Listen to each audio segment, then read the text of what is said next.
All right, I'll take us into our next story. This one comes from NBC News. George, this is a story we've been following for a while, both because it is a story of nonprofit interest, but also one, again, with national policy implications. So, Wayne LaPierre and the NRA, the National Rifle Association, have been hit with a guilty verdict in their high profile civil corruption trial led by New York Attorney General Letitia James that began in 2020. So LaPierre alone was found responsible for 5.4 million in monetary harm to the organization, and Pierre, along with other executives, were found to have violated their duties in good faith. This legal showdown could result in permanent barring from charity board service in New York for the defendants, including LaPierre, and potentially usher in a new era of oversight in the NRA's financial affairs. Of course, George, the question remains, the NRA remains one of the most important and impactful lobbying groups, again, a nonprofit in the United States when it comes to gun rights, Second Amendment rights, and is seen by gun control and gun safety advocates as kind of the antithesis to their goals. So, does this have a permanent impact on the NRA? I think that question is still up in the air. Does this have an impact on the NRA's policy achievements? Again, it's still up in the air, but this is I think, a fairly big deal for the Second Amendment advocacy world.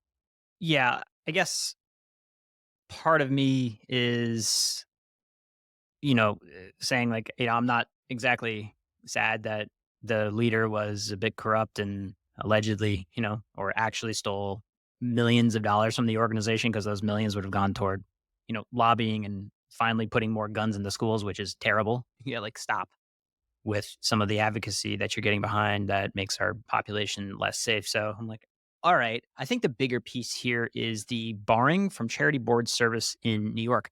Nick, I'm not entirely sure what that really means. What are the second order effects of being barred from charity board service in New York?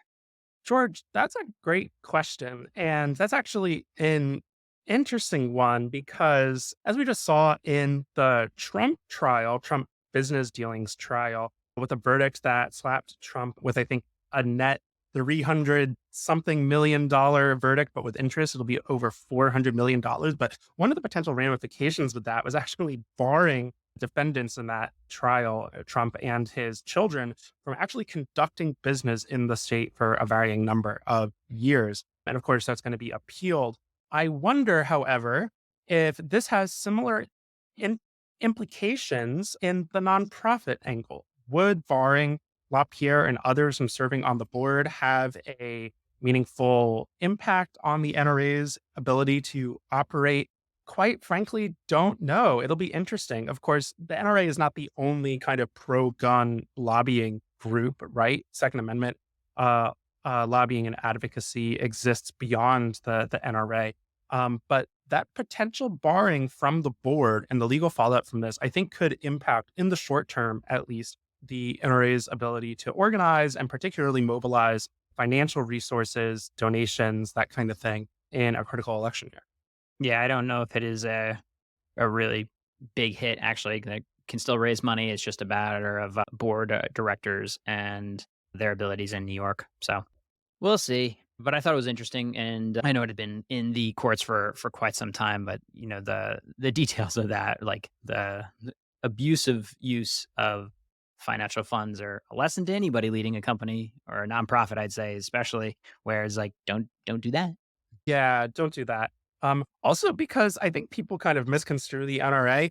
The NRA makes a ton of money from dues, right? Like middle, low income, normal Americans give money to them, right? They're seen as kind of a trustworthy organization on the right in the gun community and have a fairly high reputation within that community. So it's not a victimless crime, I think, what is trying to say, even though it's a cause I know, George, you and I both personally disagree with. It's not a victimless crime here. The mismanagement of nonprofit funds does kind of impact, people who donate and contribute to these organizations and engage with them through financial transactions.